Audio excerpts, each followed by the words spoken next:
Om Namo Bhagavate Vasudevaya. Tell Narayan to put my watch here.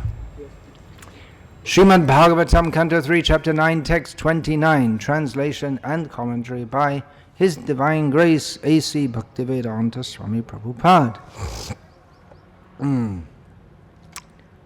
Shri Bhagavan Uvacha Ma Veda Garbha Gastandrin Sarga Udyamam Avaha Tanmaya Paditang Hyagre Yanmam Pratayate Bhavan. The Supreme Personality of Godhead then said, O Brahma, O depth of Vedic wisdom, be neither depressed nor anxious about the execution of creation. What you are begging from me has already been granted before. Purport: any person authorized by either the Lord or by his bona fide representative is already blessed, as is the work entrusted to him. Of course, the person entrusted with such a responsibility should always be aware of his incapability and must always look for the mercy of the Lord for the successful execution of his duty. One should not be puffed up because he is entrusted with certain executive work. Fortunate is he who is so entrusted, and if he is always fixed in the sense of being subordinate to the will of the Supreme, he is sure to come out successful in the discharge of his work. Arjuna was entrusted with the work of fighting on the battlefield of Kurukshetra, and before he was so entrusted, the Lord had already arranged for his victory. But Arjuna was always conscious of his position as subordinate to the Lord, and thus he accepted him as the supreme guide in his responsibility. Anyone who takes pride in doing responsible work, but does not give credit to the Supreme Lord, is certainly falsely proud and cannot execute anything nicely. Brahma and persons in the line of his disciplic succession who follow in his footsteps are always successful in the discharge of loving transcendental service to the Supreme Lord.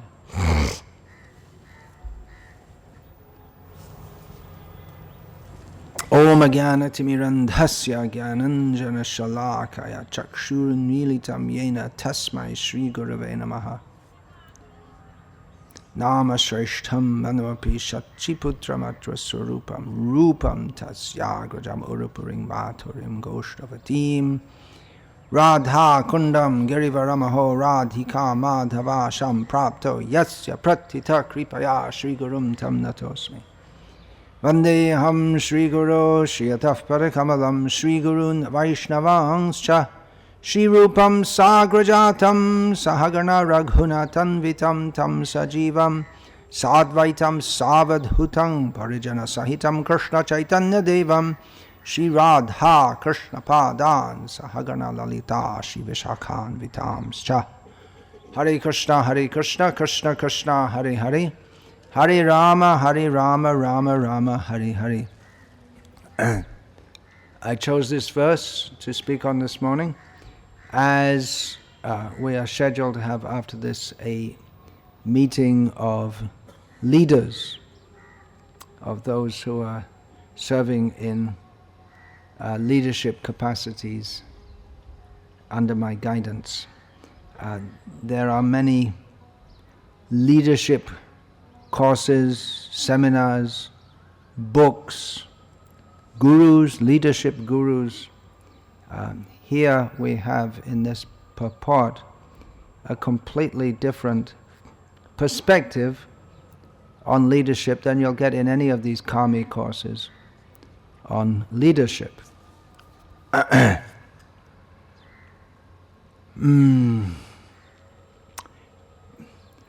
are so many courses on leadership, and schools here in India, they advertise that training leaders of the future. Then the parents are supposed to become excited to send their children to such a school which will train their child as a leader. In Vedic culture, those who are to be leaders are trained from the very beginning, generally by the family system. There are spiritual leaders or religious leaders, brahmanas, and administrative leaders, the kshatriyas. So their whole culture is one of leadership. And others are trained in following. There are many leadership courses. We don't see any courses in followership. It's very difficult to lead if people have no proper conception of following. So the whole situation in the modern world is completely mad, as you probably all noticed. There's a whole history of how the natural divine order, hierarchical order, based on submission to God, broke down all over the world. And now there are various speculative systems in place, such as, well, democracy is the regnant model, supposed democracy at the present time. But it's very difficult to lead in the modern age in so many ways. It's difficult. So we should be appreciative of those who are taking the lead. We see that Krishna here assures Brahma, or don't be depressed, don't be anxious. It looks like you've got a practically impossible task. It would be impossible for Brahma, but Krishna was there to help him. And Krishna also told him, what you're asking for me, it's already been granted before. So it's already been done. Every day of Brahma he creates. So a devotee who takes the role of leadership, it's very difficult in so many ways. Of course, there are some who relish that also. They born leaders, natural leaders. That's the kshatriyas. They are certain qualities they pick up. They have from their very birth. That means it's taken on from previous life. What is that? Sharyo tejas trutisho cham yudhe chapya palayanam danam ishvara bhavascha kshatram karmasva bhavajam.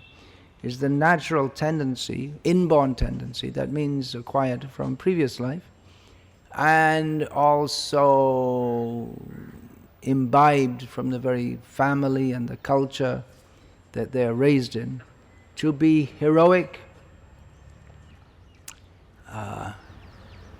dynamic, shauryam teja, to have strong determination, to be expert in various dealings, to not run away in battle, to be generous in giving charity, and to Ishvara Bhav, a natural spirit of taking charge. So that is the spirit of a Kshatriya. So we find that even today, in this very disordered society, but some people, and among them some who take to devotional service, some devotees also, they have this, they can take charge. They have that spirit to do so. I personally, very shortly after joining the movement, I think within a few weeks, I was made the treasurer at Bhaktivedanta Mana. So although I was very junior in the movement, I had to deal with the various leaders. And it wasn't an easy job because there wasn't much money, and I had to give it out. But the treasurer's job, as Prabhupada said, is not to give money out. He should take it, the treasurer's feeling should be he likes to accept money but not to give it out. And there was very limited to give out also. It's not like nowadays at Bhaktivedanta Mana. So I saw from a very early time in the movement that it's not very easy to be a leader of any kind. So we should glorify all devotees and especially appreciate those who have taken the trouble to take responsibility in this movement. As Srila Prabhupada writes here, any person authorized by either the Lord or by his bona fide representative is already blessed. Just the one who is an authorized leader is already blessed. Of course, if someone just sets themselves up and becomes a self-professed leader without any reference to any higher authority, such a person is called an upstart. Brahma was feeling some trepidation because he saw that the task ahead of him is difficult. Generally it's presumed that people, they would rather be in a higher position than a lower position in society. It's considered also by pious activities, one gets the role of a king.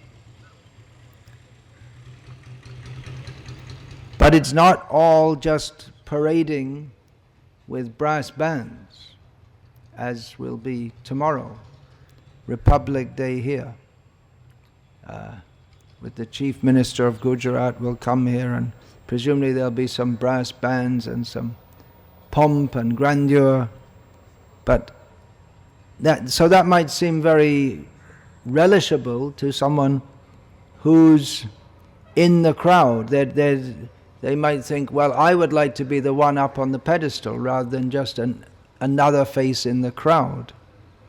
But up on the pedestal means that one also has to take so much responsibility. And there are many difficult decisions to take. So it's not so easy.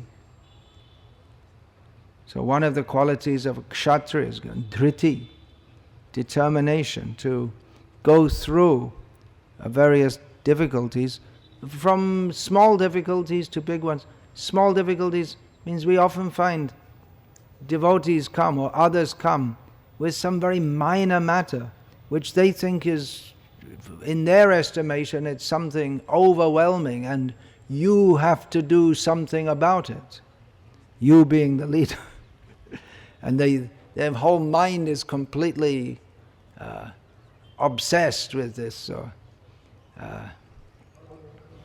Meanwhile, you have actual real problems to deal with. But in the mind of that person, that is a real problem. We have to deal with all kinds of people. In Kali Yuga especially, people tend to be very strange, and those who are leaders, they may not be exempted from that also. Material desires make people strange, stranger and stranger. The further you go away from Krishna consciousness, the more strange you become. Then you get down in the depths of tamagun. You get people who don't bathe for weeks. They're partially or completely insane. They're like ghosts. In Sattvagun, people are some hope of civilization. There should be at least some modicum of Sattvagun. But in Tamagun, people are very, very, very strange, as if totally ghostly haunted. And that's increasingly the situation in Kali Yuga. And those who come to devotional service, it's not that they all of a sudden become free from the influence of Kali Yuga. We bring into devotional service not only the desire to be Krishna conscious, but also all the conditioning which we've acquired over previous lives and in this life.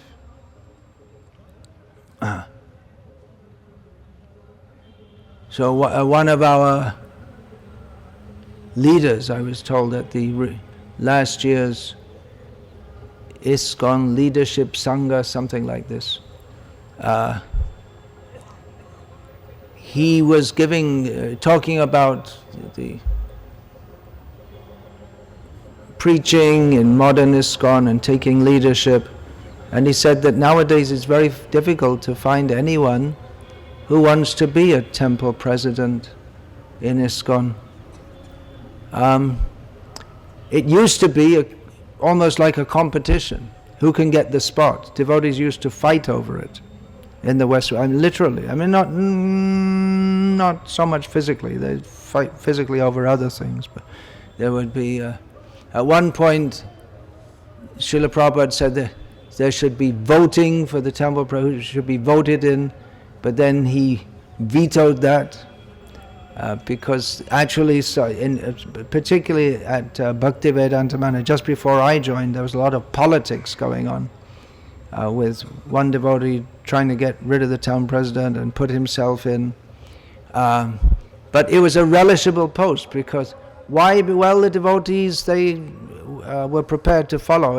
It's more relishable to be a leader if those who are supposed to be followers are prepared to follow, which is not very much the case at the present time in the Western world. So it's very difficult to find town presidents unless you pay them a lot of money, which is one way of getting them. But then in a lot of places they don't have a lot of money to give them either. I don't think they do that in America at all, because there's so much outcry against it in some places.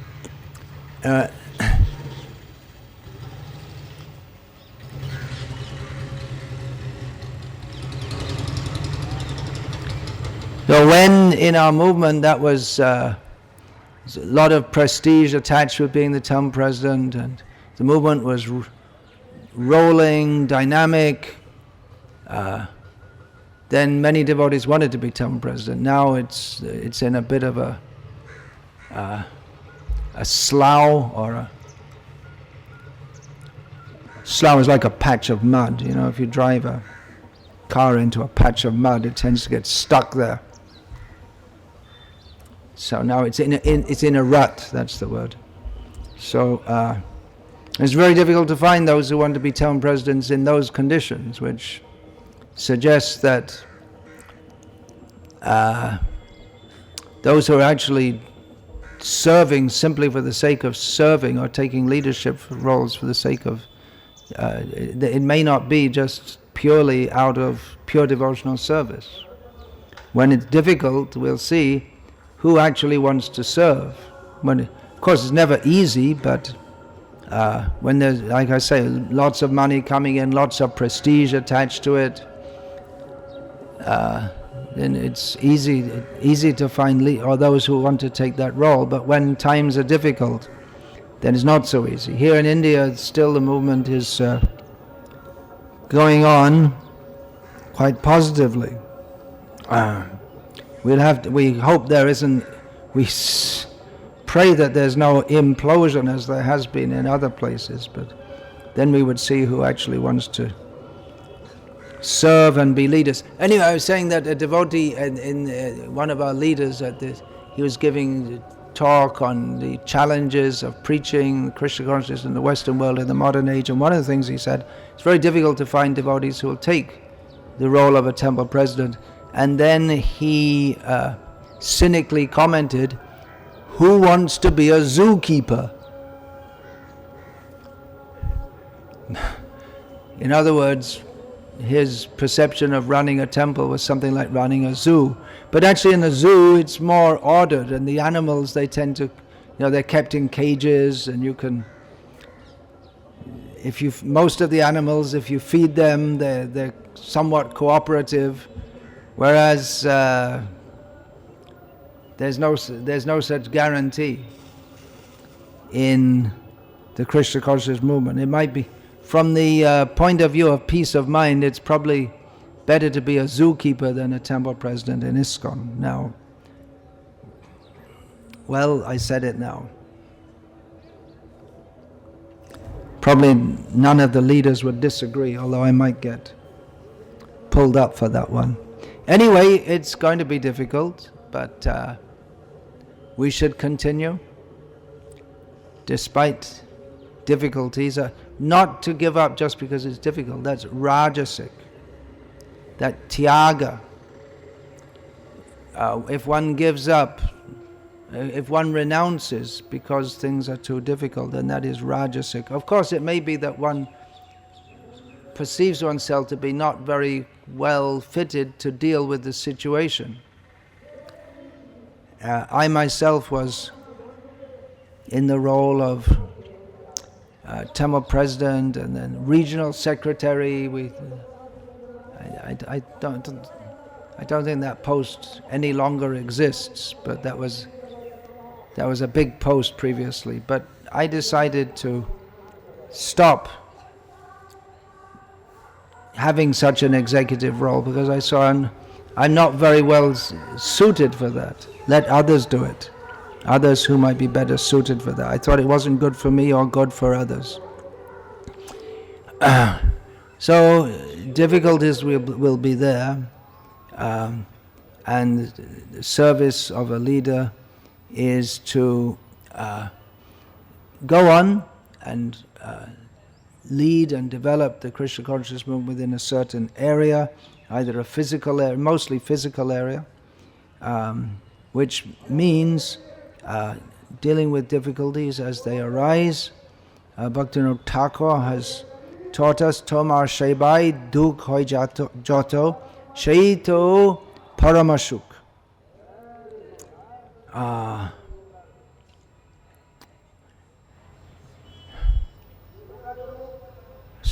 He said that in your service, Krishna, whatever difficulties arise, they are cause of great happiness, supreme happiness. Shiva Shukha Dukkha Parama Sampade Nashaye Abidda Duk. The difficulties and the high points in Krishna's service, by absorption in that, we're able to overcome the distress of being in Maya. When we understand we're doing this all for Krishna, then we overcome ignorance. On the mundane platform, we're on the platform of Sankalpa Vikalpa. What do I like? What don't I like? But on the platform of Krishna consciousness, we think in terms of what does Krishna want? What does Krishna not like? That can be in our own individual life and also in guiding a project or whatever role of leadership is. So leadership means there are followers, and in Krishna conscious, followers will like to follow if the leader set a Krishna conscious example. Of course, the position is there. One is supposed to respect the position. So if someone's in the position of a town president, then he should be followed, just because that's the law of discipline. But if simply by the name of the post one expects others to follow, they might follow, but not with much spirit. For them to be really enthusiastic and cooperative, then the leader has to set a good example. If the leader doesn't set a good example, then others won't also. Just one example, I remember being shocked once when I was trying to get a devotee up for Mangalati. He had practically taken a solid vow never to get up for Mangalati, although he was living in the ashram, and I was in such a situation where I think there was just me and him, maybe there were 2 or 3 others at the time. So we were just, if anyone was willing to do any kind of service, we'd try and engage them, but he wouldn't get up in the morning. So once I said, come on, why don't you get up? Prabhupada wanted us to get up in the morning for Mangalati, and he said, well, my guru doesn't. That was his answer. What can you say? Guru's in Maya or what?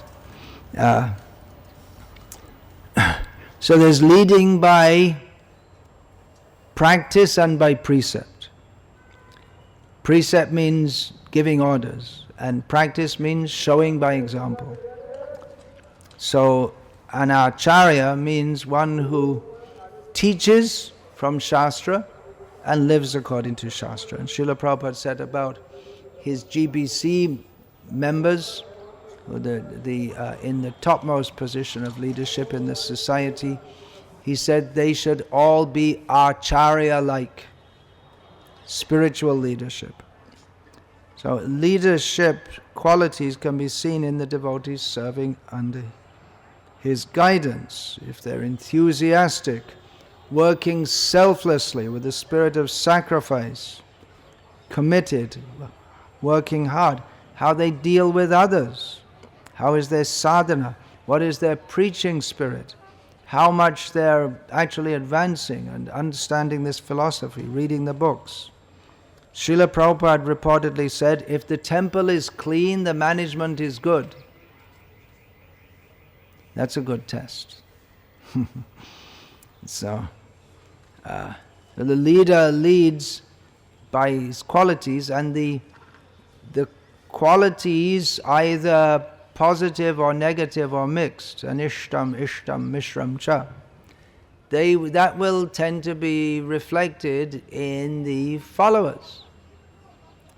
If the leader himself has got some particular anartha, then that will tend to be reflected in the followers, because they either consciously or subliminally they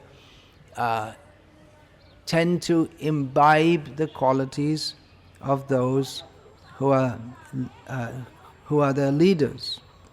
So a good leader then is sets a good standard in all respects, which again, that in itself is a great challenge.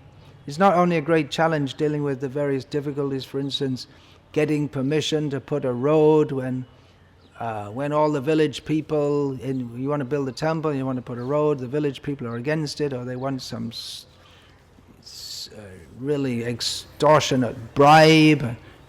These are the kind of difficulties, or kind of difficulties happen all the time. You're just peacefully chanting around, someone runs in and says that devotee got an electric shock and has to be taken to hospital immediately. Of course, if you don't have electricity in your temples, then you won't get that one. You might get bitten by a snake. That's also possible.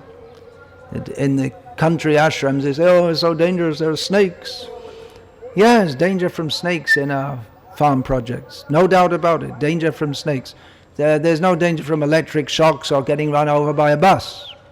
So you trade your difficulties or your dangers. There's danger everywhere. Either snake danger or bus danger. So the leader may be difficulties all the time. But it's also, in the midst of all that, has to maintain a good standard of Krishna consciousness by hearing and chanting. It's easy to just throw that all. I've got so many things to do, so many things. Okay, I'll chant my rounds later and skip the programs. But then if he does that, then his ability, the strength to perform that service in a Krishna conscious manner, he'll lose that. And then he may start to deal in a manner of just do it because I said it manner. And others will also follow, and then they'll also become less Krishna conscious, and the whole thing spirals down. So amid so many difficulties, of course, if someone is feeling overwhelmed by the difficulties, then he's probably not fit to be a leader anyway, because it's just something to be expected, one thing after another, especially as you're trying to push on the movement more and more, pushing against Maya. Maya pushes back in various ways. The leader has to relish that challenge and keep, the first thing, is keep oneself strong. There may be a few corners cut here and there, but Srila Prabhupada also said that If the temple president sees that all the devotees are rising early, chanting 16 rounds, following the principles, attending the programs, and fully engaged. In other words, the first responsibility of the leader is to see that devotees under him are following the basic practices of Krishna consciousness. And Srila Prabhupada wrote, if the leader does that, then the devotees under him managing will be just like in your hand. It'll be a very easy thing to do. That will follow. In other words, the devotees will be happy to follow. So they'll be happy to follow because they respect the leader, the temple president. There are different ways to encourage people to do what you say. The best way, and certainly the Krishna conscious way, is by respect. Another way is by fear. If you don't do it, then the leader will yell at you or impose some kind of punishment on you. Of course, those in a position of authority, they also have to exercise it sometimes when followers are not following properly. But respect, following out of respect rather than out of fear. Another way is by paying people. You can get them to do what you want to some extent, but that's not part of our Krishna consciousness. Of course, we may pay construction workers or maybe an accountant or whatever, but if we can't pay people to be devoted.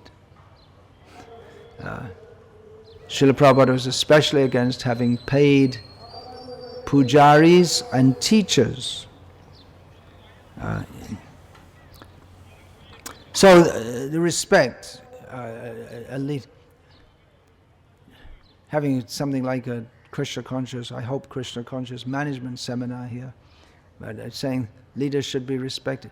But actually, if it's not there, then if that's not there automatically, then you probably shouldn't all be sitting here listening to this anyway. Just like in these management seminars, they talk about the qualities of leaders, but if people don't have them inherently in those qualities inherently in them, then to try and develop them 30 years into your life or whatever, it's not going to happen. But anyway, those who have it, the genuine leaders, they're respected not artificially, but because of their actual Krishna consciousness, and because they are, and this is another major point of a Krishna conscious leader, he's genuinely concerned for those who are his wards. That's something which we don't get in mundane leadership. Mundane leadership means, how do I go up? And some companies, multinational corporations, they've understood that it's also important to look after your important employees. So in a big corporation like Hewlett Packard, for those employees who are, for instance, writing software, they try to keep, because they can always jump from one company to another at the offer of a better job. Better job means more pay generally. So they try to keep them by giving them health benefits, free checkups every year, give them housing and swimming pool, gymnasium, and try to look after them. Not that they care about them, but they think that if they at least make a show of caring for them, then they're more likely to keep those employees, and then they don't have to hire someone else and train them again.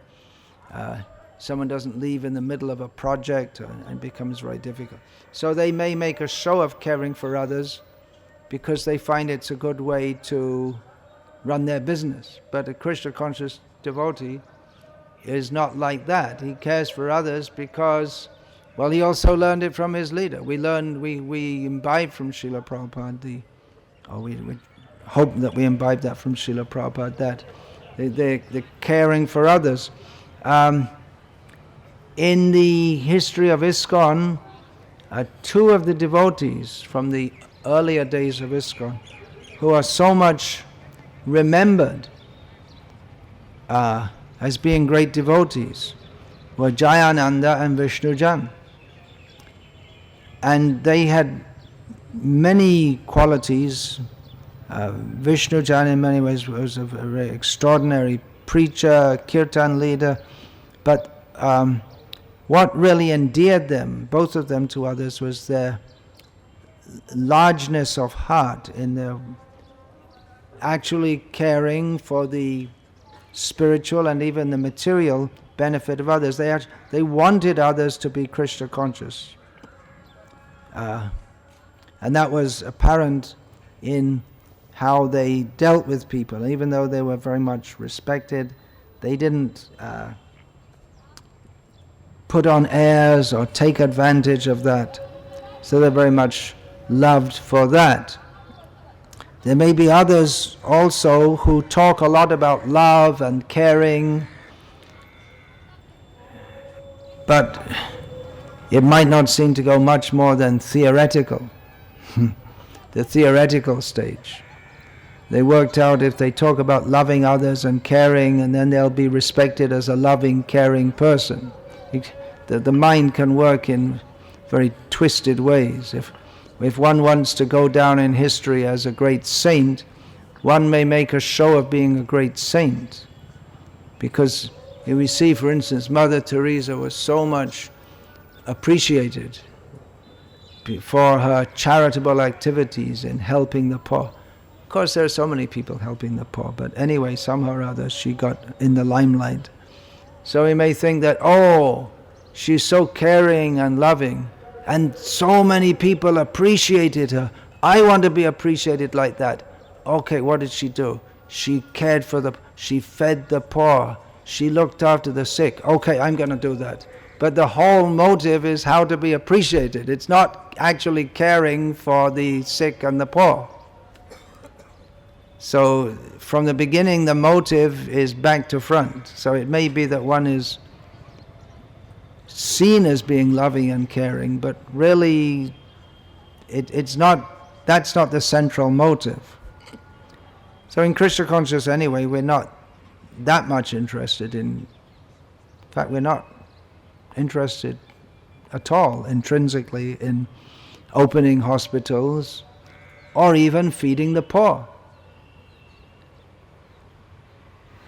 Callous as it may sound, as Srila Prabhupada demonstrated when he was asked to lend some help for the drought-stricken people of Andhra Pradesh, and Srila Prabhupada refused.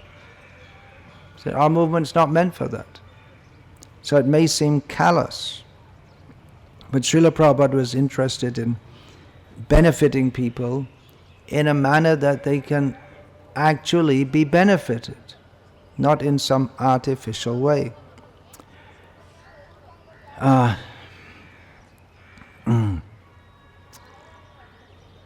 We should distinguish, we're talking about leadership, we should be actually very careful about corporate style management and trying to bring this in to our society and learning from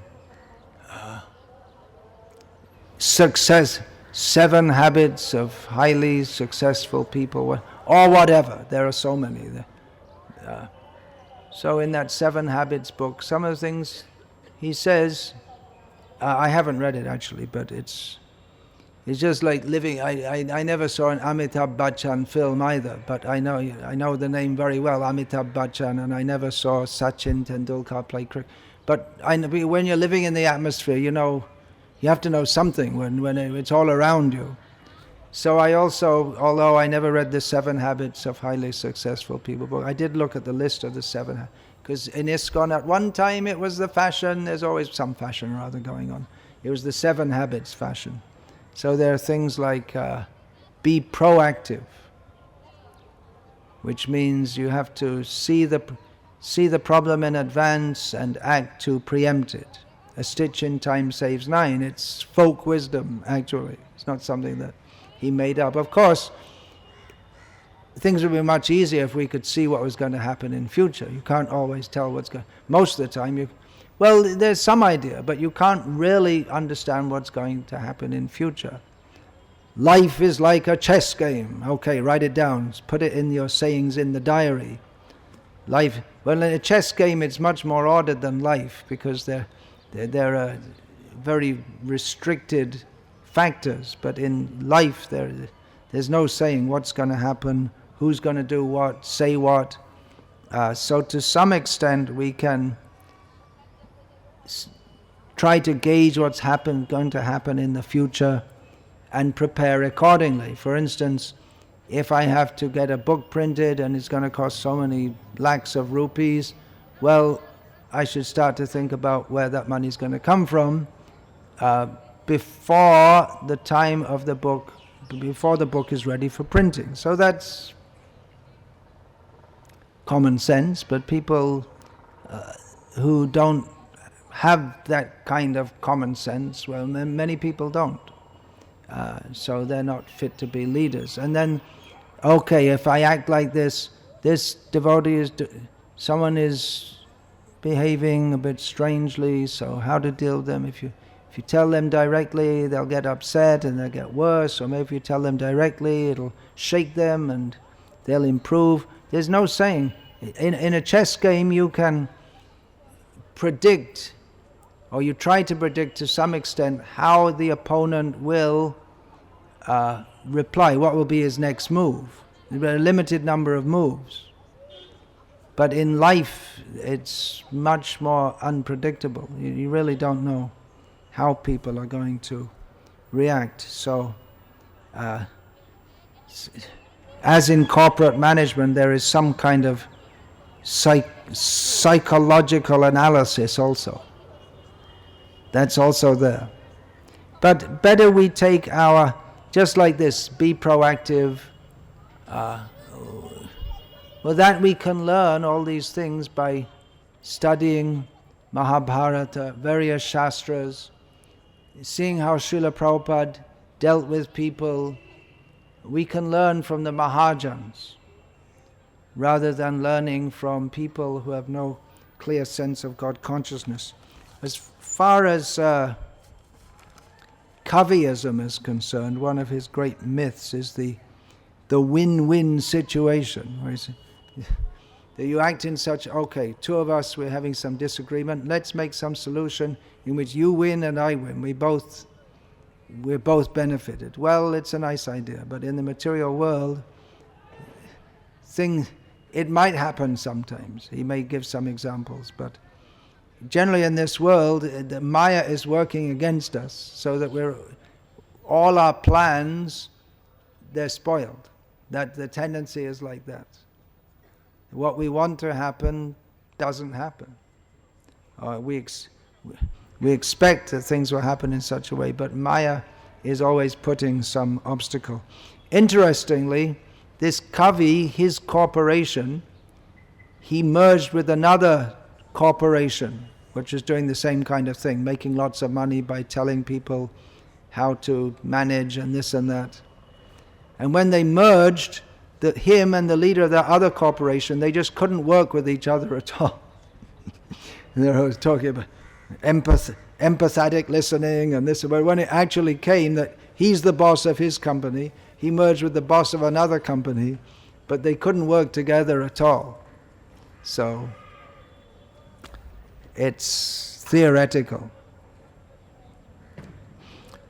And life is practical. It's not that you simply sit in an office and call people in and tell them, okay, you do this. Yes, sir. And they go off and do it exactly as you say, without any everything's completely perfect. It doesn't work like that. And the devotees, you give them a service to do, and then they find their different plans. Okay, go to the market and bring the flour. Then in the meantime, the vehicle gets a puncture, and then so you must be back on time. So then he's driving with a puncture, or the carburetor blows, and he goes on driving the car, and the whole engine blows, and you have to spend 50,000 rupees repairing it. He could have just left the car there and taken an auto rickshaw, for instance, but he didn't think like that. So this is just something for I mean, I've been in situations like that also, where devotees, there's steam coming out of the engine and they don't stop, because we're all driving together in a convoy of vehicles, and surprise, surprise, the whole vehicle stops, the head is blown, we're stuck in the middle of nowhere in Bangladesh, and it's going to cost a huge amount of money to repair. He could have just stopped and put some water in the engine, but he didn't. So we have to deal with so many. That was a saying, yeah, Einstein, to quote a mundane source, but insightful. Einstein is supposedly said that both the universe and human stupidity are unlimited, and I'm not sure about the first. Think about it.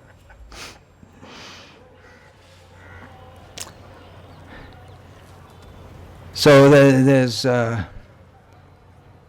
dealing with all kinds of people. Ourselves, we also may make so many mistakes in so many ways. When leaders make mistakes,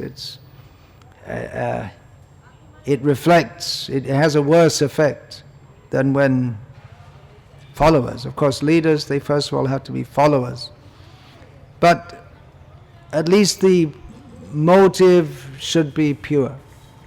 It was obvious to everyone, including Satswarup Das Adhikari at the time. No, actually, first of all, he was not married, then he married, then he was a sannyasi. It was obvious to everyone, including himself, that he wasn't really cut out for leadership and management. It was just not his calling. But anyway, Srila Prabhupada made him a temple president. After that, he made him a GBC member. Leadership, spiritual leadership, he was appreciated, but in terms of practical management. But Prabhupada said, I am keeping you in that position because you do what I say. So others may have very good management skills, but then Srila Prabhupada himself was justifiably very confident in his own management skills. And he wasn't so much confident in the management skills of many of his disciples, with the exception of Krsna was the first great leader of ISKCON. Unfortunately, he couldn't maintain his position in Krishna consciousness, but Srila Prabhupada entrusted him very much with all kinds of management decisions and would consult him. And then the next one on that level was, the next one who came up was Tamal Krsna, who later took sannyasam. Srila Prabhupada also had a lot of faith in Tamal Krsna Maharaja's management, although sometimes he would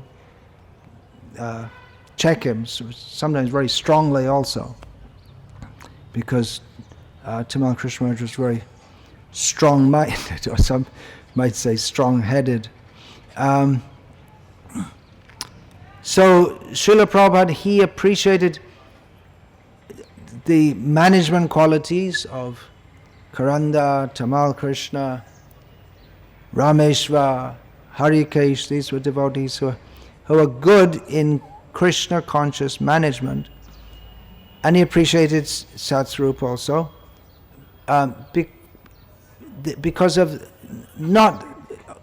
the management skills in the case of Satswarup, but he did appreciate it in the case of others. But he appreciated the desire to serve, that the motive is there to serve. Other managers, Srila Prabhupada, as Hari Shari Prabhu described, Srila Prabhupada, he tried, but he couldn't improve them. In Vrindavan, when the temple was newly opened, Srila Prabhupada had put so much effort, brought so much money, pushed his disciples to send money, got that temple built with great difficulty, and the first manager was Akshayananda Swami and Gopal Krishna Prabhu, not sannyasi at the time, was the GBC member, and Prabhupada was trying to get them to manage it according to his desire. He was very upset with so many discrepancies. And Harishwar Prabhu described that Prabhupada would come to Vrindavan and he would, every detail, he'd be on top of it, day and night, literally, day and night. He would, anything wrong, he would trying to correct every little thing. And Akshayananda, when Prabhupada would say, why is this not right? And Akshayananda would say, oh, I think we're not sincere enough, Prabhupada. But then the same thing would go on. And then Gopal Krishna, no, Prabhupada, it's all wonderful. And so Prabhupada, he would become angry and angry and angry, and at some point, Harishwar Prabhu described, after being in Vrindavan for about 2 weeks, he'd just give up, and then he'd just start joking. We're not sincere enough. Everything's wonderful. He'd mimic them. Harishwar described. So what to do? But he did appreciate this sincerity of the devotees in trying to serve. They're sacrificing, doing what they can. Of course, it can be that one sacrifices, but it's not all for Krishna. Of course, there are so many leaders no one in the material world gets into a big position without much. Well, in most cases, there's that saying, some people are born great, some achieve greatness, and some have greatness thrust upon them. So it may be that some don't really do anything to become great in that, to get a high position, although it's understood it's from previous life. But generally, if one comes up and in a leadership position, they have to struggle. Napoleon didn't become Napoleon just by sitting on a throne and putting a crown on his head.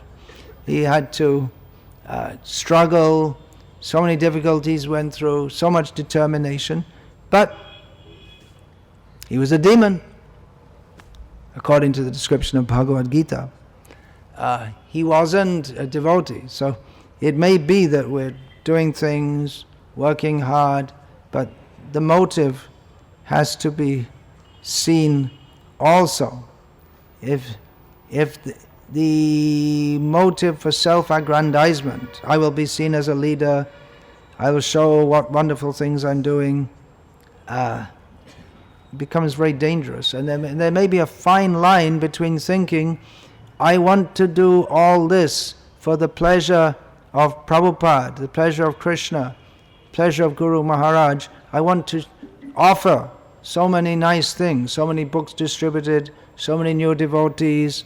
There may be a fine line between that and thinking how I want to offer all these things and others will see and I will be appreciated.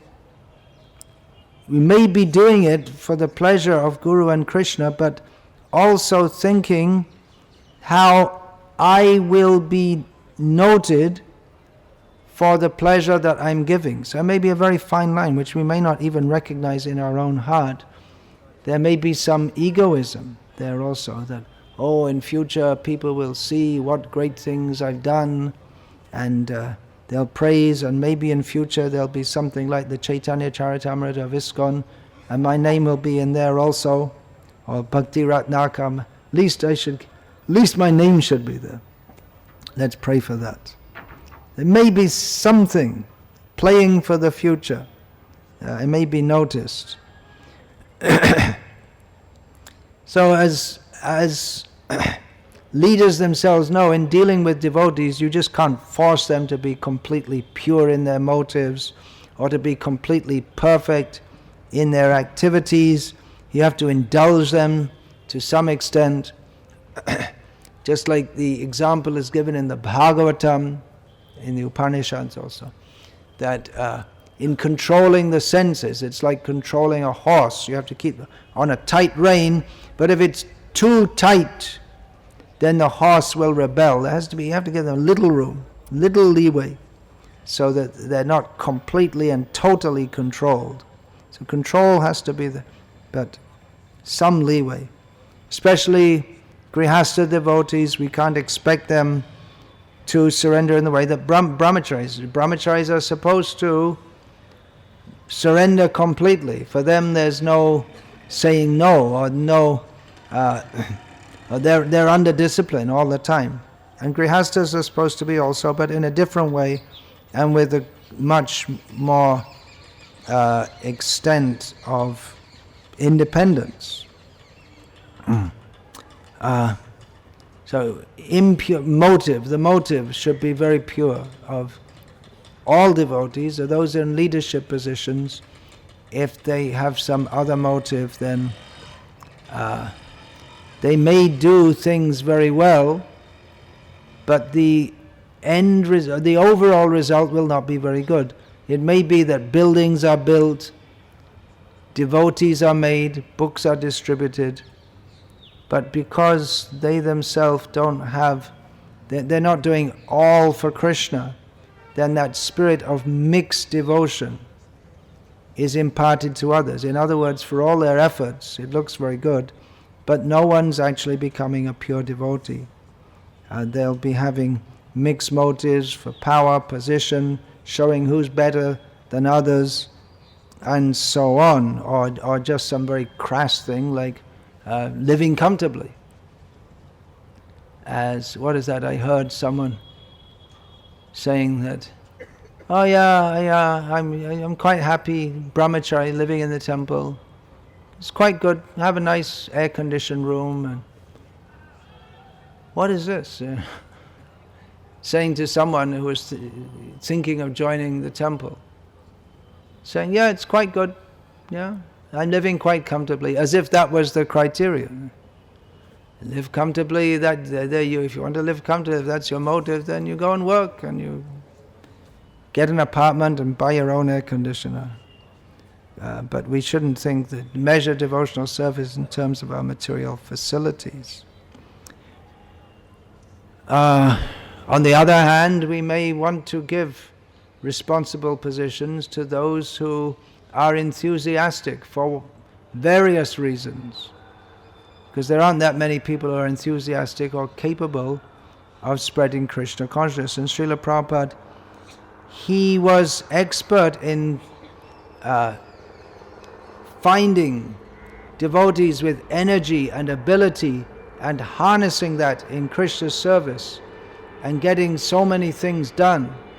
Even though devotees, they may have been doing it for various reasons, may not have been a completely pure motive, but Srila Prabhupada endeared them all to him and engaged them in his service and helped them to advance with the idea that let them serve Krishna, let them engage their energy in Krishna's service, and that will purify them. And in this way the movement spread amazingly quickly.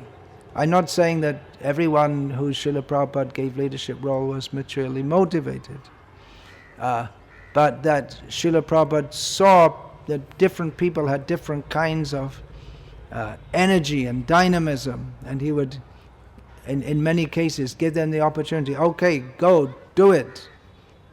Go off to London and just a little training, and okay, go and do something for Krishna. When no one had ever, in London, there'd been no Krishna consciousness there. So in that way, the movement was able to be spread quickly. He encouraged actually a competitive spirit among his followers to some extent, and his leading followers, in retrospect, probably emphasized too much on competition and not enough on cooperation, which he also fostered. And the movement became competitive to its own detriment. There are different leaders in different areas competing with each other, trying to outdo each other. And for that, they would also be very much pushing the followers under them to do more and more and more, without caring so much about the personal development of the devotees under them, but just trying to get the job done. It's the perennial dilemma within our movement of seeing to the individual's benefit and doing the needful for spreading the movement, because the two aren't necessarily the same. If we ask devotees, for instance, to go on a book distribution marathon, it may mean that for several weeks they rest very little, they read very little, and they're out on the streets or whatever distributing books for hours at a time. So physically that can be very exhausting. And also, although definitely a lot of mercy devotees experiencing that in distributing books, if we try to just go on like that forever and ever, at some point they feel I need to spend time for more chanting and reading. You just can't go on and on and on like that. But if the leaders try to push the devotees more and more so he can show more results, his motive is to show more results, then he's not caring for the devotees enough. But then if you put so much emphasis on caring for them without pushing them to spread the movement or to make sacrifices, we put so much emphasis on caring for them. Well, part of the caring for them is to push them also to surrender in various ways. So exactly where the balance comes, there's no fixed line where the balance is. And that's part of a leader's quality also, to discriminate about these things. But anyway, the real leadership is with concern for spreading the movement, for bringing devotees up in Krishna consciousness, for maintaining one's own level of Krishna consciousness. I personally am not, I don't want to indulge or to prolong the leadership role of a devotee in whom it is perceived, usually not only by myself but by others also, but rarely in the case of those who are the subject of this criticism. It's perceived that they may have some, or they have some other motive in bringing people to Krishna consciousness other than pure devotional service. They may be dovetailing their propensity to deal with people, bring people in, be a leader. They may be dovetailing that propensity, but it's not in a manner which is very Krishna conscious. There may be material methods of psychologically manipulating others, giving some material facility and material guidance and so many things. So the whole thing becomes, even though in some ways the number of devotees is increasing, looks good, but no one's advancing beyond the neophyte platform, because the leader himself, for all his ability in bringing others in, himself has not properly advanced beyond the neophyte platform. So when leaders are on the neophyte platform, there will be an expansion in neophyte consciousness. So I am not interested in indulging such leadership. The leaders themselves, first of all, have to be very pure in their motives and not simply dovetailing some material propensities. So that purity of motive means Krishna te kila cheshta. Everything should be done for Krishna, only for Krishna. That is the motto of a devotee. Nothing for me. Apart from that, one in leadership has to be able to discriminate right from wrong, what should be done, what should not be done. Truth. All devotees have to discriminate reality from what is reality, what is illusion, what is truth, what is falsehood. But a leader has to do so also, not only on a theoretical or philosophical platform, but practically.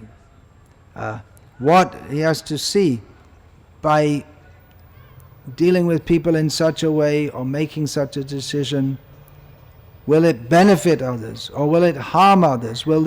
Of course, usually in this world, it's not that something is 100% beneficial and 0% harmful or vice versa. It's often mixed. Often something good comes with some measure of something undesirable. So that's a lot in decision making. That, well, if we do this, it'll be good, but it'll have some bad effect also. So these questions come all the time. For instance, some devotee is sincerely serving. Now he's going to get married. We want him to continue his service. So should we? Maybe we should pay him so he can continue his service. Then service continues, and then they want more facility. Children are coming. The less service because more children, and needs, financial needs are increasing. So they want more money with less service. And you may say, well, just cut them out. We can't just go on like this, paying for. There should be some output of service. And then, so we cut them out, and then they become upset, and they see, I gave everything to the movement, and then they threw me out, and now I don't know what to do. There's so many decisions have to be made, and which affect people's lives. Yesterday I initiated over 100 devotees, and you're also dealing with all these devotees. Actually, on a day-to-day basis, you as leaders are dealing with these devotees more intimately than I am doing. So it's a great responsibility for all of you to interact with people.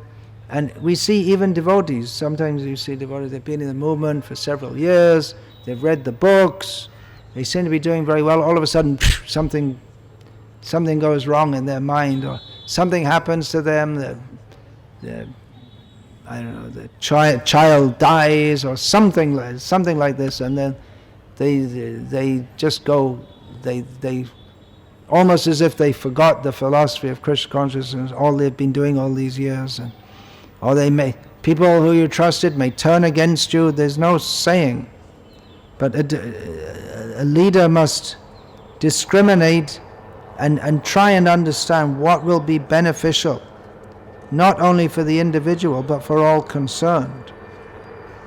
Usually people, when they come and they're seeking some guidance, often they seek guidance in practical matters also, but they're just basically thinking about their own interest or that of their family. They don't see the whole picture.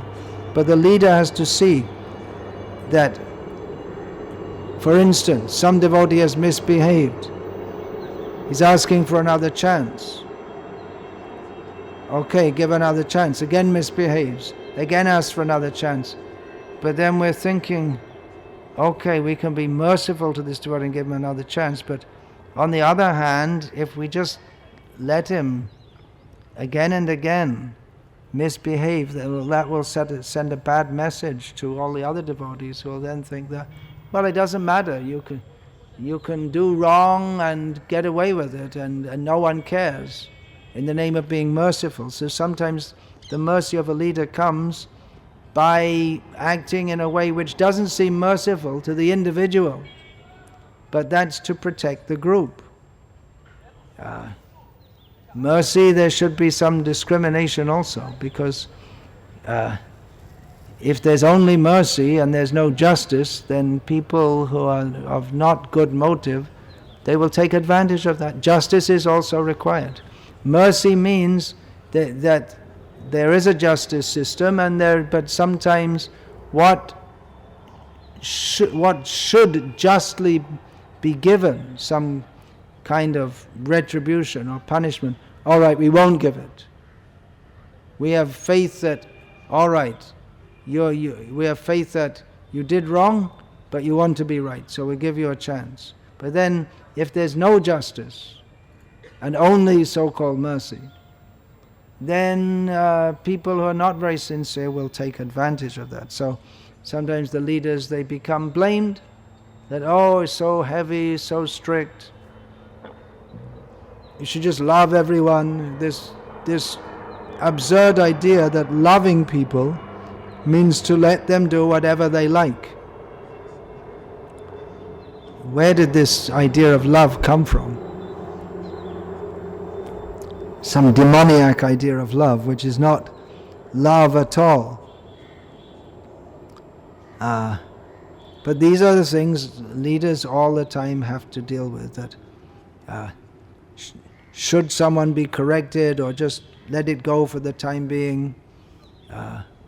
How far to correct them? Say something.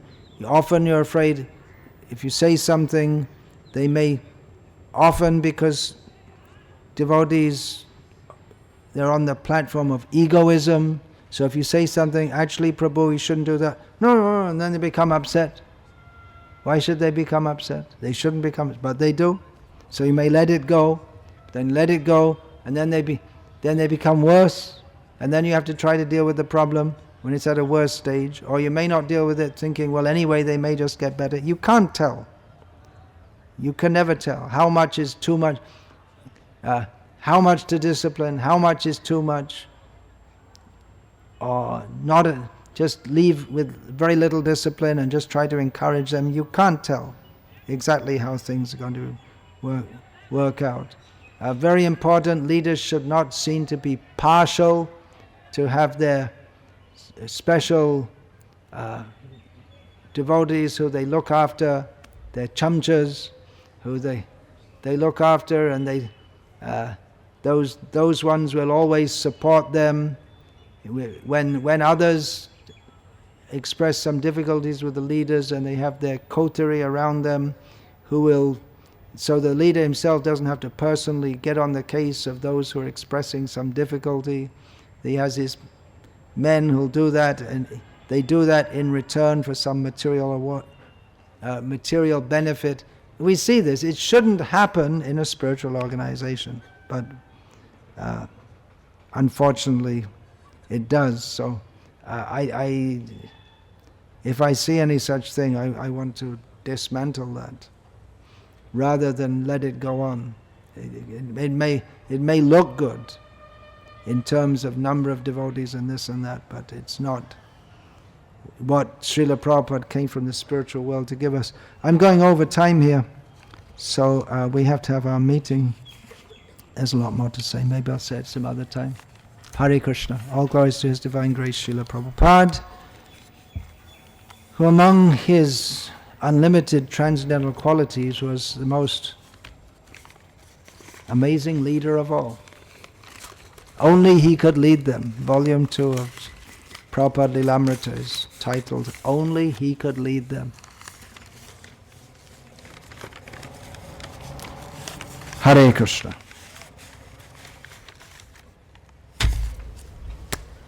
Finish.